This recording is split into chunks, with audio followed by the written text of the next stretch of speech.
Ah, la fameuse affaire de Tesla en Suède. Il y avait longtemps qu'on n'avait pas parlé de ça. Eh ben, il y a du nouveau, les amis.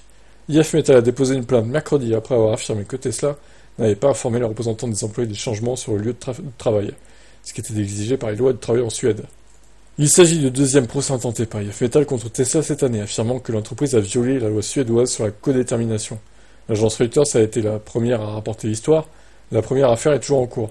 Les accusations apportées dans cette nouvelle affaire visent à réprimander Tesla pour avoir organisé sa filiale Dumea en Suède, une décision prise sans dénoncer IF Metal. Les documents judiciaires consultés par la publication ont confirmé la nature de la plainte. IF Metal affirme que Tesla a supprimé l'ensemble de son organisation commerciale entre autres, sans informer officiellement le syndicat.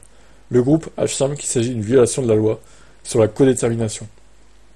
La situation en Suède perdure car Tesla ne veut pas signer une convention collective qui permettrait au syndicat de négocier les salaires et autres conditions de travail des travailleurs. Tesla a toujours affirmé qu'elle fonctionnerait plus efficacement sans syndicat et qu'elle pouvait offrir de meilleurs salaires et conditions de travail que si les employés étaient représentés par des syndicats. Malgré le conflit entre Tesla et le syndicat, l'entreprise a tout de même enregistré d'excellents résultats en termes de vente globale. On a signalé il y a quelques jours que la part de marché de Tesla dans le pays, au cours des 9 premiers mois de l'année, était passée de 7,8% en 2023 à 8,5% en 2024.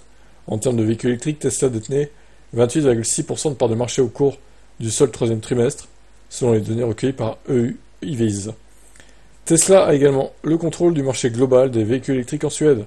L'entreprise détient 23,3% de tous les véhicules vendus électriques au cours des 3 premiers trimestres.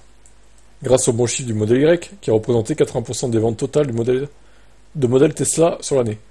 80% de part de marché du modèle Y chez Tesla. Oh la vache, la modèle 3 qui se prend une claque monumentale là.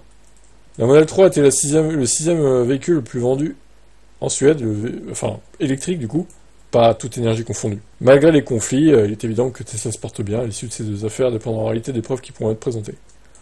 Ouais, au final, Musk il fait le mort en Suède, mais au final, vu que les chiffres suivent, bah, il va continuer comme ça, j'ai envie de dire. Donc on verra si ce procès donne des nouvelles dans les futures semaines, enfin les prochaines semaines. Je vous tiendrai au courant s'il y a des news, comme d'hab.